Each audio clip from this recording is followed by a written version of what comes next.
তো আজকে প্রথম কোশ্চেন হলো মিলিন্দ পানহো হলো সঠিক উত্তর বি পালি গ্রন্থ।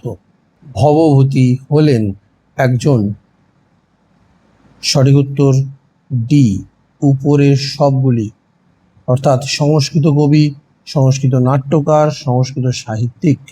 বুদ্ধচরিত কার লেখা? বুদ্ধচরিত কার লেখা? সঠিক উত্তর অশ্ব ঘোষ। নেক্সট, কলহন রাজতরঙ্গিনী গ্রন্থটি লিখেছিলেন বি দ্বাদশ শতকে। নেক্সট, ঋতু সংহার এর রচয়িতা কে ছিলেন? সঠিক উত্তর ডি কালিদাস। নেক্সট, নিম্নলিখিত কোন ঐতিহাসিক প্রাচীন ভারতের ইতিহাস সম্পর্কে গবেষণার জন্য বিখ্যাত ছিলেন? সঠিক উত্তর হলো option C Ramsharan Sharma. Next, নিচের কোনটিতে বৌদ্ধ ধর্ম তথ্য সম্বন্ধে উল্লেখ আছে? সঠিক উত্তর ডি ধম্মপদ। নেক্সট, নিম্নোক্ত ব্যক্তিদের মধ্যে কে মিত্যাক্ষরা লিখেছিলেন? বিজ্ঞানেশ্বর।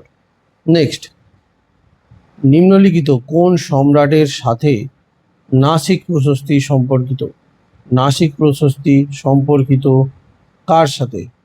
সঠিক উত্তর হবে গৌতমী পুত্র।